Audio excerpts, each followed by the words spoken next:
Hi నమస్తే, నేను మీ జగదీష్ని. మనం గత కొన్ని రోజుల నుంచి ఈ పెడగాలకు సంబంధించినటువంటి అంశాల గురించి తెలుసుకుంటున్నాము. గత క్లాస్లో మనం ప్రత్యేక అవసరాలు గల పిల్లల గురించి, విద్యా హక్కు చట్టం గురించి, ఎన్సీఎఫ్ 2005 గురించి అనేక అంశాలు తెలుసుకోవడం జరిగింది. ఈరోజు టాపిక్ మనకు బాలల హక్కుల గురించి తెలుసుకోవాలి. అసలు బాలల హక్కుల గురించి బాలలను ఏ ఏ ఏ సమస్యలు నిర్వచనాలు ఏవి ఇవ్వడం జరిగింది, అసలు బాలల గురించి ఏ చట్టాలు ఏ ఆర్టికల్స్ ఏమేమి ఇచ్చారు అనేటటువంటి అంశాల గురించి తెలుసుకునే ప్రయత్నం చేద్దాం. చాలా ఇంపార్టెంట్ టాపిక్గా ఇది పరిగణనలో తీసుకోవచ్చు. అంతకంటే ముందుగా నా యూట్యూబ్ ఛానల్ సబ్స్క్రైబ్ చేయండి, షేర్ చేయండి.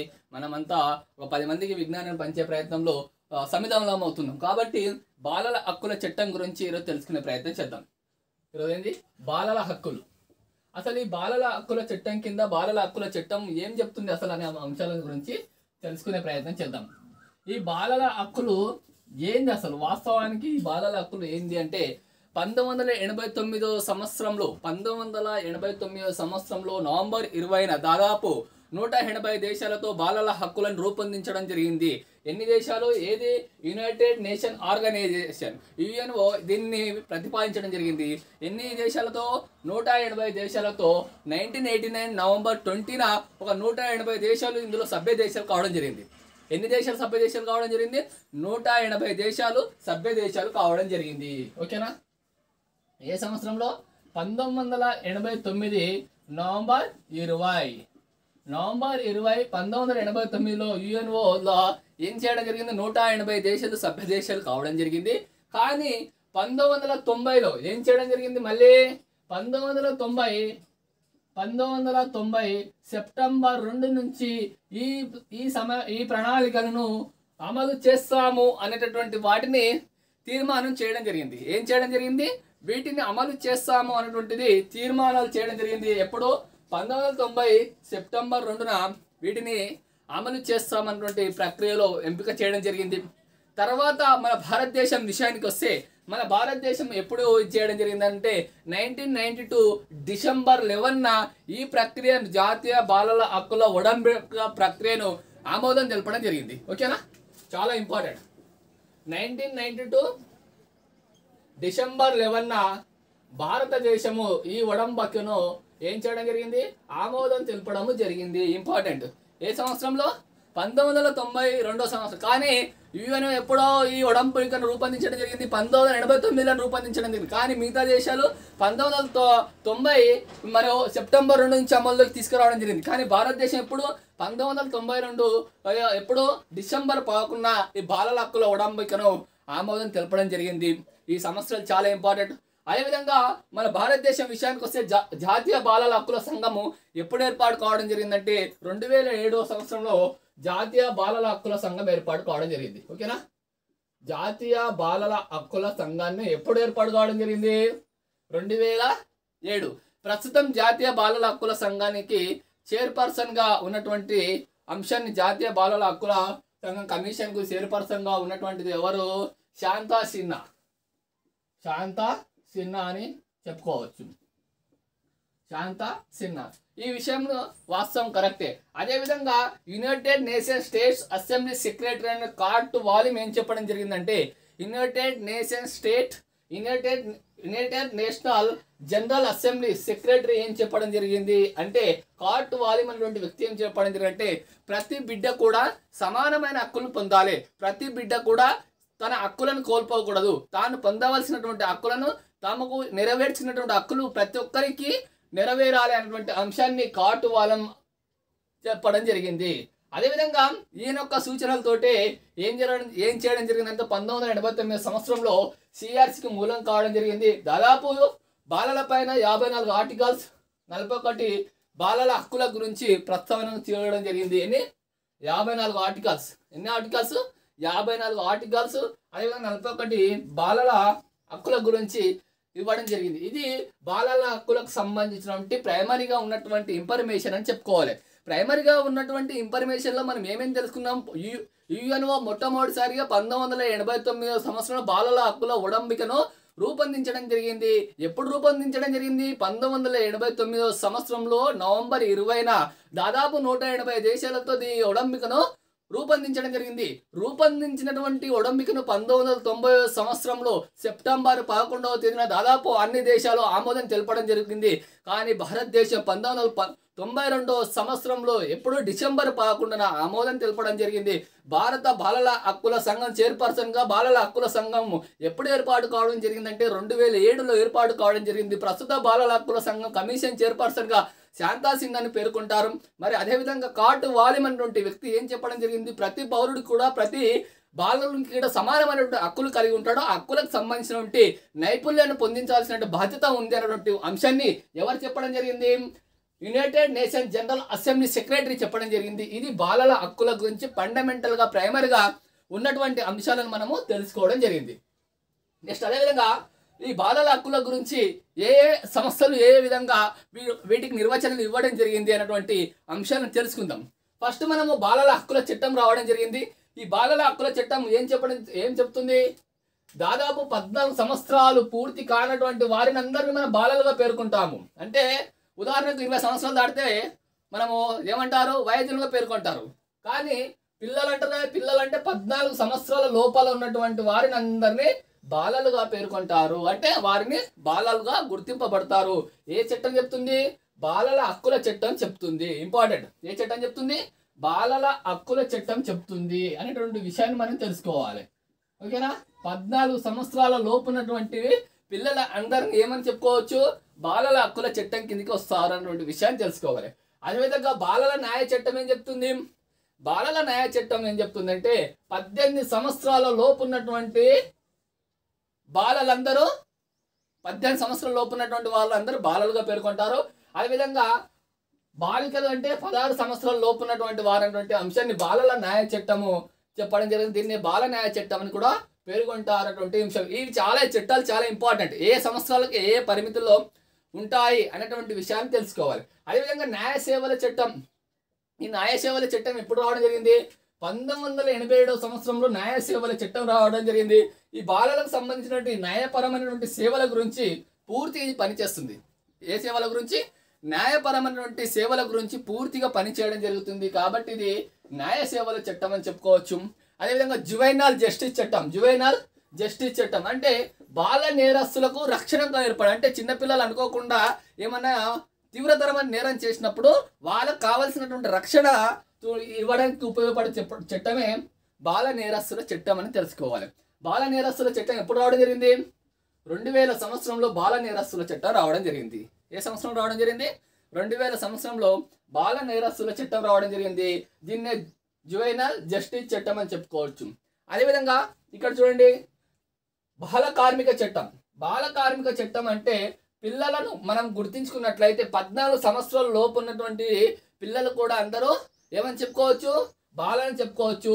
14 సంవత్సరాల లోపు ఉన్నటువంటి పిల్లల్ని పనిలో పెట్టుకుంటే నేరం అనేటువంటి విషయాన్ని తెలుసుకోవాలి. అంటే బాల కార్మిక చట్టం ఎప్పుడు రావడం జరిగింది, 2010 సంవత్సరం అక్టోబర్ 10 నుంచి రావడం జరిగింది అన్నటువంటి విషయాన్ని తెలుసుకోవాలి. 14 సంవత్సరాల లోపు ఉన్నటువంటి పిల్లలను పనిలో పెట్టుకుంటే ఒకవేళ వాళ్ళను ఏం చేయొచ్చు, నేరంగా పరిగణించవచ్చు. 3 నుంచి 12 నెలల జైలు శిక్ష వేయొచ్చు. అదేవిధంగా 10,000 జరిమానా వేస్తారు. ఎవరికి వేస్తారు, ఎవరైతే బాలలను పనిలో పెట్టుకున్నటువంటి వారిపైన 3 నుంచి 12 నెలల జైలు శిక్ష, అదేవిధంగా 10,000 జరిమానా వేయడం జరుగుతుంది. ఈ విధంగా ఉంటుంది అనేటువంటి విషయాన్ని మనం తెలుసుకోవాలి. నెక్స్ట్ అదేవిధంగా PWD act, person with disability act ప్రకారం మనం ఏం తెలుసుకుంటామంటే 1996 ప్రకారం జనవరి 1 ప్రకారం ప్రత్యేకంగా వీరికి రిజర్వేషన్ ఉంటాయి. PWD act, person with disability act ప్రకారం ప్రత్యేకంగా అంగవైకల్యం కలిగినటువంటి పిల్లలకు ప్రత్యేకమైన రిజర్వేషన్లు ఇవ్వాల్సినటువంటి బాధ్యత ఉంది అనే అంశాన్ని PWD యాక్ట్ కూడా చెప్పడం జరిగింది. ఇంపార్టెంట్, ఓకేనా, PWD యాక్ట్. అదేవిధంగా ఫ్యాక్టరీ చట్టం ఏం చెప్తుంది, ఫ్యాక్టరీ అంటే విద్యార్థులను బాలలను పనిలో పెట్టుకోవడం నేరము, ఫ్యాక్టరీలో పెట్టుకోవడం నేరం. కాబట్టి 14 ఇయర్స్ లోపు ఉన్నటువంటి వారిని కూడా మనము ఫ్యాక్టరీలో పనిచేస్తే వాళ్ళు వారు నేరంగా చెప్పుకోవచ్చు అని విషయాన్ని తెలుసుకోవాలి. అదేవిధంగా మోటార్ వాహన చట్టం అంటే మోటార్ వాహన రంగాల్లో సంస్థల్లో పనిలో పెట్టుకోవడం. దాదాపు 15 సంవత్సరాల లోపు ఉన్నటువంటి పిల్లల్ని ఎవ్వరు కూడా ఆ పనిలో పెట్టుకోవద్దు. ఒకవేళ పెట్టుకుంటే వాళ్ళు శిక్షకు గురి కావడం జరుగుతున్నటువంటి విషయాన్ని కూడా తెలుసుకోవాలి. అదేవిధంగా గనుల చట్టం 1952, ఏ చట్టం, గనుల చట్టం 1952. ఈ గనుల చట్టం 1952 ప్రకారం ఏం చెప్తుంది, దాదాపు 16 సంవత్సరాల లోపు ఉన్నటువంటి పిల్లలను ఎవరిని కూడా ఆ గనుల్లో కూడా పని చేసుకోవడానికి ఆ గనులకు సంబంధించినటువంటి వ్యక్తులు పెట్టుకోవద్దు, ఒకవేళ పెట్టుకుంటే వాళ్ళు మొత్తము శిక్షకు గురి కావడం జరుగుతుంది అనేటటువంటి అంశాన్ని మనం తెలుసుకోవాలి.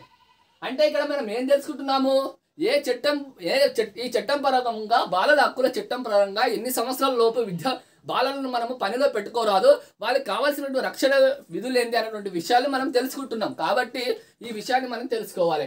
అదేవిధంగా బాలల హక్కుల చట్టం ప్రకారం protection of children from sexual offences ప్రకారం 18 సంవత్సరాల బాలికలపై అత్యాచారం కింద పాల్పడితే కూడా వీరిని ఏం చేయవచ్చు, నేరంగా పరిగణించి వీరికి తీవ్రతరమైనటువంటి శిక్ష విధించవచ్చు. దీన్ని ఏమంటారు, పోక్సో చట్టం అంటారు. దీన్ని ఏమంటారు, పోక్సో చట్టం అంటారు. Protection of children from sexual offences, దీన్ని పోక్సో చట్టం అని చెప్పుకోవచ్చు. 18 సంవత్సరాల వయసున్న లోపు ఉన్నటువంటి బాలికల పైన అత్యాచారానికి పాల్పడితే శిక్షకు గురి చేయడానికి అవకాశం ఉంది అనేటువంటి విషయాన్ని మనము తెలుసుకోవాలి. దీన్ని ఏ చట్టం అంటారు, పోక్సో చట్టం అని కూడా అంటారు. నెక్స్ట్ అదేవిధంగా వెట్టి చాకిరీ రద్దు చట్టం. వెట్టి చాకిరీ రద్దు చట్టం అంటే పిల్లలను అనవసరంగా పనుల్లో పెట్టుకోవడం కూడా కరెక్ట్ కాదన్నటువంటి విషయాన్ని 1977లో రావడం జరిగింది. ఏ చట్టం, వెట్టి చాకిరీ చట్టం 1977లో రావడం జరిగింది అనేటటువంటి విషయాన్ని తెలుసుకోవాలి. నెక్స్ట్ అదేవిధంగా బాల కార్మిక నిషేధ చట్టం. ఈ బాల కార్మిక నిషేధ చట్టం ఎప్పుడు రావడం జరిగింది, 1986లో రావడం జరిగింది. బాల కార్మిక నిషేధ చట్టం ఏ సంవత్సరంలో, 1986లో బాల కార్మిక నిషేధ చట్టం రావడం జరిగింది. 6 నుంచి 14 సంవత్సరాల లోపు ఉన్నటువంటి పిల్లలని కూడా పనిలో పెట్టుకుంటే నేరం అనేటువంటి అంశాన్ని ఇవ్వడం జరిగింది. ఆ అంశమే బాల కార్మిక నిషేధ చట్టం అనేటువంటి విషయాన్ని మనం తెలుసుకోవాలి. నెక్స్ట్ అదేవిధంగా national programme for education of girls of elementary level ప్రకారము ఏమని చెప్పుకోవచ్చు, 6 నుంచి 14 సంవత్సరాలు ఉన్నటువంటి బాలికలకు పూర్తిగా చదువు చెప్పించినటువంటి బాధ్యతతో పాటు జీవన నైపుణ్యాలు నేర్పించాలన్నటువంటి అంశాన్ని కూడా చెప్పడం జరిగింది. ఓకే, ఇక్కడ వరకు మన భావన ఉంది. ఎన్ని అంశాలు చెప్పుకోవడం జరిగింది, బాలల హక్కుల గురించి తెలుసుకోవడం జరిగింది. బాలల హక్కుల గురించి ఏ సమస్యలు ఏవే నేర్పుతున్నాయి, ఏ చట్టాలు ఉన్నాయి అనేటువంటి విషయాన్ని తెలుసుకోవడం జరిగింది. ఓకేనా, ఈ చట్టాల పరంగా బాలలకు ఎంత పూర్తి రక్షణ ఉంది. చిన్నపిల్లలు అంటే ఉదాహరణకు వాళ్ళకి ఇష్టం వచ్చినట్ల వాళ్ళని మనం వేధించడం కానీ, శారీరకంగా మానసికంగా కానీ పనిలో పెట్టుకోవడం కూడా నేరం. ఒకవేళ ఆ విధంగా చేస్తే ఈ చట్టాల ప్రకారంగా సంబంధిత వ్యక్తులను అరెస్ట్ చేయవచ్చు, సంబంధిత వ్యక్తులపైన న్యాయపరమైనటువంటి శిక్షలు గురి చేయడానికి అవకాశం ఉంది. ఇవి మన ప్రభుత్వాలు కల్పించడం జరిగింది అనేటటువంటి అంశాన్ని తెలుసుకోవాలి. ఇది బాలల హక్కుల చట్టాల గురించి, బాలల హక్కుల గురించి మొట్టమొదటిసారిగా యుఎన్ 1989లో కృషి చేయడం జరిగింది. తర్వాత 1990, తర్వాత 1992లో రావడం జరిగింది అనేటటువంటి విషయాలు మనం తెలుసుకోవడం జరిగింది. ఇవి ముఖ్యమైనటువంటి అంశాలు. ఈ అంశాలతో పాటుగా ఏ చట్టాలు, బాలల హక్కుల చట్టం ఏం చెప్పింది, బాల న్యాయ చట్టం ఏం చెప్పింది, అదేవిధంగా న్యాయ సేవల చట్టం ఏం చెప్తుంది, జువెనైల్ జస్టిస్ చట్టం ఏం చెప్తుంది, బాల కార్మిక చట్టం ఏం చెప్తుంది, పీడబ్ల్యూడి యాక్ట్ ఏం చెప్తుంది, ఫ్యాక్టరీ చట్టం ఏం చెప్తుంది, గనుల చట్టం ఏం చెప్తుంది, మోటార్ వాహన చట్టం ఏం చెప్తుంది అనేటువంటి అంశాల గురించి మనం పూర్తిగా తెలుసుకోవడము జరిగింది. అంటే మనకి ఎగ్జామినేషన్లో బిట్ ఎక్కడి నుంచైనా రావచ్చు. కాబట్టి చాలా ఇంపార్టెంట్ టాపిక్. కాబట్టి ప్రతి అంశాన్ని కూడా మనం చదివే ప్రయత్నం చేద్దాం. పోక్సో చట్టం ప్రకారం ఎన్ని సంవత్సరాల లోపు ఉన్నటువంటి బాలికలపై అత్యాచారం చేస్తే వారికి శిక్ష గురి చేయొచ్చు. కాబట్టి 18 సంవత్సరాలు ఉన్నటువంటి బాలికలపైన అత్యాచారానికి గురి చేస్తే వారికి చట్టం ప్రకారము శిక్షకు గురి చేయడానికి అవకాశం ఉంది అనేటువంటి అంశాన్ని తెలుసుకోవడం జరిగింది. ఈ విధంగా వెట్టి చాకరీ చట్టం ఎప్పుడు రావడం జరిగింది, బాల కార్మిక నిషేధ చట్టం ఎప్పుడు రావడం జరిగింది, నెక్స్ట్ అదేవిధంగా ఈ అంశాల గురించి మనం పూర్తిగా తెలుసుకోవడము జరిగింది అనేటువంటి విషయాన్ని మనం తెలుసుకోవాలి. అంటే ఏ అంశాలు ఏ రకంగా ఉన్నాయి ఈ బాలల హక్కుల గురించి మనం తెలుసుకుంటున్నాం. ఓకే, ఈ బాలల హక్కుల్లో కొన్ని ఆర్టికల్స్ ప్రకారము ఇంకా ఏ అంశాలు ఇవ్వడం జరిగింది. ఈ ఆర్టికల్ ప్రకారం చూసినట్లయితే ఆర్టికల్ 2 ప్రకారం ఏం తెలుసుకుంటాం మనము అన్నటువంటి విషయాన్ని తెలుసుకుంటే, బాలలకు ఎటువంటి జాతీయ భేదాలు లేకున్నటువంటి సమానమైనటువంటి హక్కులను కలగజేసినటువంటి బాధ్యత ఆర్టికల్ 2 చెప్తుంది. ఎన్నో ఆర్టికల్ చెప్తుంది, ఆర్టికల్ 2 ప్రకారము జాతీయ భేదాలు లేకుండా, లింగ వివక్షత లేకుండా అందరికీ సమానమైనటువంటి హక్కులను అందజేయాలనేటువంటి అంశాన్ని ఆర్టికల్ 2 చెప్తుంది. అదేవిధంగా ఆర్టికల్ 7 ఏం చెప్తుంది అంటే, ఈ ఆర్టికల్ 7 ప్రకారం వారి యొక్క పుట్టినటువంటి తేదీని, జనన ధృవీకరణాన్ని నమోదు చేసుకున్నటువంటి బాధ్యత కూడా ఆర్టికల్ 7 చెప్తుంది. ఆర్టికల్ 19 ప్రకారం ఇంకేం చెప్తుంది, బాలలకు అన్ని రకాల హింస కానీ, నింద కానీ, శారీరకంగా మానసికంగా వేధించడం కూడా సరైన పద్ధతి కాదని ఆర్టికల్ 19 వీరికి రక్షణగా ఉంది అనేటువంటి విషయాన్ని తెలుసుకోవాలి. శారీరకంగా కానీ మానసికంగా కానీ వేధించడం సరైన విధానం కాదు అనేటటువంటి అంశం ఆర్టికల్ 19 ప్రకారం మనకు తెలుస్తుంది అనేటువంటి విషయాన్ని మనం తెలుసుకోవాలి. నెక్స్ట్ అదేవిధంగా ఆర్టికల్ 20 ప్రకారంగా మనం ఏం తెలుసుకుంటాం, కుటుంబాన్ని కోల్పోయినటువంటి పిల్లలకు, తల్లిదండ్రులను కోల్పోయినటువంటి పిల్లలకు ప్రత్యేక సంరక్షణార్థం ఉండడం కోసము వారికి అనాథ శరణాలయాలు కానీ అదేవిధంగా వారికి ప్రత్యేకంగా వారిని రక్షించేటువంటి బాధ్యత ప్రభుత్వానిదే ఉంటుందన్నటువంటి అంశాన్ని ఆర్టికల్ 20 చెప్తుంది. ఓకేనా. ఆర్టికల్ 20 ప్రకారము తల్లిదండ్రులను కోల్పోయినటువంటి పిల్లలను, చిన్న వయసులో తల్లిదండ్రులను కోల్పోయినటువంటి పిల్లలను రక్షించాల్సుకోవాల్సిన బాధ్యత ఉంది అన్నటువంటి అంశాన్ని ఆర్టికల్ 20 ప్రకారము మనం తెలుసుకుంటాము. ఆర్టికల్ 20 ఈ యొక్క ప్రొటెక్షన్ ఇస్తుందని చెప్పుకోవచ్చు. అదేవిధంగా ఆర్టికల్ 31 అంటే ఇంపార్టెంట్ ఆర్టికల్స్ మాత్రమే నేను చెప్పే ప్రయత్నం చేస్తున్నాను. ఆర్టికల్ 31 ప్రకారము విశ్రాంతిని మరియు అదేవిధంగా వినోదాన్ని పొందే హక్కును కలిగి ఉంటుంది. విశ్రాంతి మరియు వినోదాన్ని పొందే హక్కును ఆర్టికల్ 31 చెప్తుంది. బాలలకు ఆర్టికల్ 31 ప్రకారం విశ్రాంతి మరియు వినోదాన్ని కలగజేయడానికి అవకాశం ఉంది అనేటువంటి విషయాన్ని తెలుసుకోవాలి. అదేవిధంగా ఆర్టికల్ 30 ప్రకారం మాదక ద్రవ్యాల సంబంధించిన దాని నుంచి కూడా వీళ్ళకి రక్షణ పొందడానికి అవకాశం ఉంది. కొకైన్ ఇటువంటి వాటిని ఆర్టికల్ 33 ప్రకారం. అదేవిధంగా ఆర్టికల్ 34 ప్రకారంగా మనం ఏం చెప్పుకోవచ్చు, లైంగిక దోపిడీ నివారణ ఏదాని ప్రకారము, ఆర్టికల్ 34 ప్రకారము లైంగిక దోపిడీ నివారణను మనము చూసుకోవచ్చు. ఆర్టికల్ 34 ఈ రక్షణ ఇస్తుంది. ఆర్టికల్ 38 ప్రకారం మనం ఇంకేం తెలుసుకుంటాము, యుద్ధ సంఘటన అంటే యుద్ధాలు జరిగినప్పుడు ఒకవేళ అక్కడ ఉన్నటువంటి బాలలను రక్షించాల్సిన బాధ్యత ప్రభుత్వాలది ఉంటుంది అనేటువంటి విషయాన్ని ఆర్టికల్ 38 ప్రకారం తెలుసుకుంటాం. ఇంపార్టెంట్ ఆర్టికల్ 38 ప్రకారం. నెక్స్ట్ అదేవిధంగా ఆర్టికల్ 40 ప్రకారం, 40 ఆర్టికల్ ప్రకారం ఏం తెలుసుకుంటే క్రిమినల్ న్యాయ చట్టాలను వీళ్ళను వినియోగించుకోవచ్చు. అంటే క్రిమినల్గా వీళ్ళు ఏమన్నా ఇచ్చేయగలిగితే వాళ్ళని న్యాయం పొందే హక్కు ఆర్టికల్ 40 ప్రకారం ఈ అంశాలు మనము తెలుసుకుంటాం. అదేవిధంగా ఈ బాలల హక్కుల గురించి మళ్ళీ మనం ఇంకేం తెలుసుకోవచ్చు. బాలల హక్కుల గురించి 4 ప్రధానంగా న్యాయ నిపుణులు కొన్ని ముఖ్యమైనటువంటి అంశాలు 4 అంశాలు లేవనెత్తడం జరిగింది. జీవించే మనుగడకు సంబంధించినటువంటి హక్కులు, అదేవిధంగా అభివృద్ధికి సంబంధించినటువంటి హక్కులు, రక్షణ నుంచి పొందే హక్కులు, అదేవిధంగా సమాజంలో క్రియాశీలంగా పాల్గొనే హక్కుల గురించి ఇవ్వడం జరిగింది. జీవించే మనుగడకు సంబంధించినటువంటి హక్కుల గురించి ఏంటంటే ఆరోగ్యం, పోషకాహారం, జీవన ప్రమాణాలను మెరుగుపరచుకోవడానికి తోడ్పడేదే జీవించే మనుగడకు సంబంధించినటువంటి హక్కులని గుర్తుంచుకోండి. జీవించే మనుగడకు సంబంధించినటువంటి హక్కులని గుర్తుంచుకోండి. అదేవిధంగా అభివృద్ధికి సంబంధించినటువంటి వీరి యొక్క విద్యా హక్కు చట్టం, విద్యా హక్కు కానీ అదేవిధంగా సామాజిక భద్రత పరంగా సంబంధించినటువంటి అంశాలను అభివృద్ధికి సంబంధించినటువంటి హక్కుల కింద పరిగణించవచ్చు. నెక్స్ట్ అదేవిధంగా రక్షణ హక్కు అంటే వీరి దోపిడీ నుంచి, క్రూరత్వం నుంచి కూడా రక్షణ పొందడానికి అవకాశం ఉంది, రక్షణ పొందే హక్కు అని చెప్పుకోవచ్చు. నెక్స్ట్ అదేవిధంగా సమాజంలో క్రియాశీలకంగా పాల్గొనే హక్కు అంటే వీరు స్వేచ్ఛాయుతంగా భావ వ్యక్తీకరణ, అదేవిధంగా స్వేచ్ఛా వ్యక్తీకరణంగా వారు వాక్ స్వాతంత్రాన్ని కలిగి ఉండడానికి సమాజంలో ఈ స్థానాన్ని కలిగి ఉన్నారు అన్నటువంటి అంశాన్ని మనం తెలుసుకోగలగాలి. ఈ commission for child rights act కూడా 2005లో రావడం జరిగింది. Commission for child rights act 2005లో రావడం జరిగింది అనేటువంటి విషయాన్ని తెలుసుకోవాలి. సమాజంలో క్రియాశీలంగా పాల్గొనే హక్కులను కలిగి ఉంటారు. అదే భావ వ్యక్తీకరణ, స్వేచ్ఛా వ్యక్తీకరణ అనేటువంటి విషయాన్ని కూడా మనం తెలుసుకోవాలి. ఇది ముఖ్యమైనటువంటి అంశం కూడా తెలుసుకోవచ్చు. అదేవిధంగా మన భారత ప్రభుత్వం ఏం చేయడం జరిగింది, జాతీయ బాలల విధానాన్ని తీసుకురావడం జరిగింది. ఈ జాతీయ బాలల విధానము 22 ఆగస్టు 22/8/1974లో ఈ చట్టాన్ని తీసుకురావడం జరిగింది. దీన్ని జాతీయ బాలల విధానాన్ని కేంద్ర ప్రభుత్వం ఎప్పుడు ప్రకటించడం జరిగిందంటే 22/8/1974లో తీసుకురావడం జరిగిందని చెప్పుకోవచ్చు. 22/8/1974లో ఇది తీసుకురావడం జరిగింది అనే విషయాన్ని తెలుసుకోండి.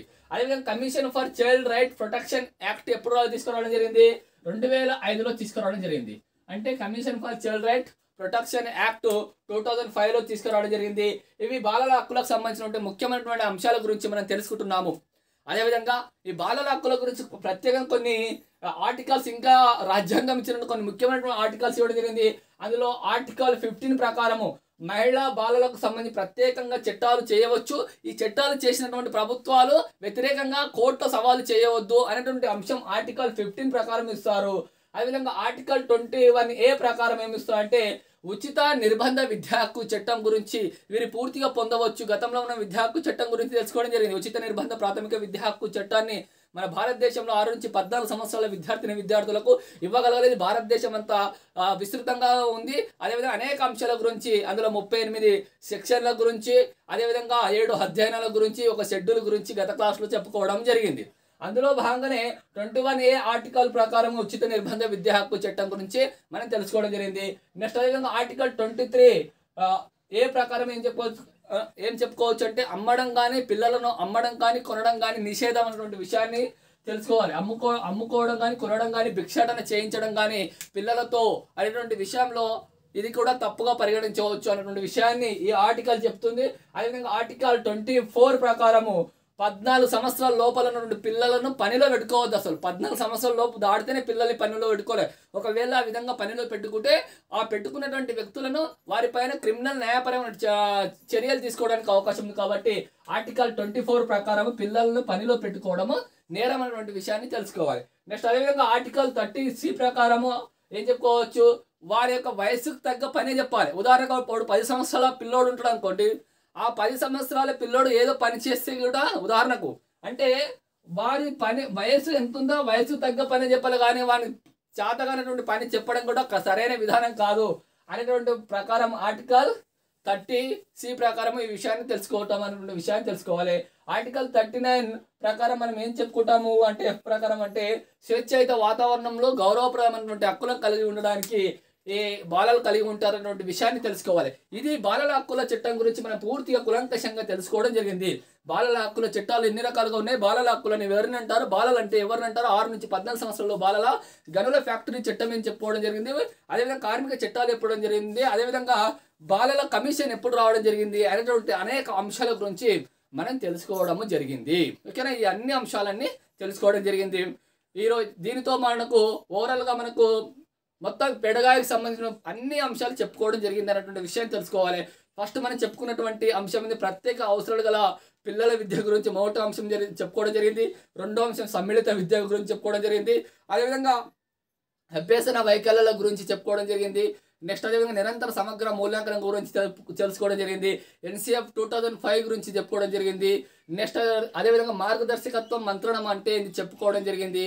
నెక్స్ట్ అదేవిధంగా ఈరోజు టాపిక్ వచ్చే బాలల హక్కుల గురించి తెలుసుకోవడం జరిగింది.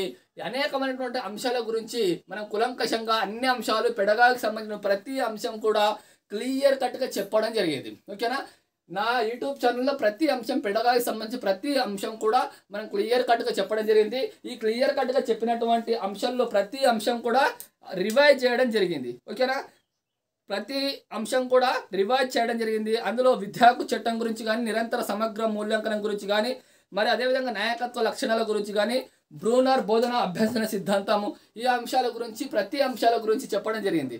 అంటే ఓవరాల్గా ప్రతి అంశం కూడా పెడగాకు సంబంధించిన ప్రతి అంశాలు బ్రూనర్ బోధన సిద్ధాంతం కానీ, నాయకత్వ లక్షణాల గురించి కానీ, అదేవిధంగా మార్గదర్శకత్వం మంత్రణం గురించి కానీ, NCF 2005 గురించి కానీ, అదేవిధంగా విద్యా హక్కు చట్టం గురించి కానీ, నెక్స్ట్ అదేవిధంగా బాలల హక్కుల గురించి కానీ, ప్రత్యేక అవసరాల గల పిల్లల విద్య గురించి చెప్పడం జరిగింది. అదేవిధంగా సమ్మిళిత విద్య అంటే ఏం చెప్పడం జరిగింది. ప్రతి అంశం కూడా పెడగాకు సంబంధించినటువంటి అంశాల గురించి పూర్తిగా చెప్పడం జరిగింది. ఈ దాని నుంచి మనకు ఎక్కడి నుంచి బిట్స్ రావడానికి అవకాశం ఉంది. కాబట్టి ఈరోజుతోటి మన ఒక టాపిక్ సైకాలజీలో సంబంధించి ఒక టాపిక్ పూర్తిగా కంప్లీట్ కావడం జరిగింది. అదేవిధంగా నా యూట్యూబ్ ఛానల్ని సబ్స్క్రైబ్ చేసుకోండి, షేర్ చేయండి. ఎందుకంటే ప్రతిరోజు చెప్పే ప్రయత్నం చేస్తాను. అదేవిధంగా కామెంట్స్ కూడా మీరు పెట్టండి. కామెంట్స్ పెడితేనే తెలుస్తుంది నాకు ఇంకా ఏ విధంగా ఇంకా ఇంప్రూవ్మెంట్ చేసుకోవడానికి. కాబట్టి లెర్నింగ్ బై డూయింగ్ అంటే చేస్తూ పోతుంటే ఇంకా పర్ఫెక్షన్గా అభివృద్ధి చెందడానికి అవకాశం ఉంటుంది. కాబట్టి మీరు విలువైనటువంటి సూచనలు సలహాలు కూడా ఇస్తారని ఆశిస్తున్నాను. Thank you so much. ధన్యవాదాలు.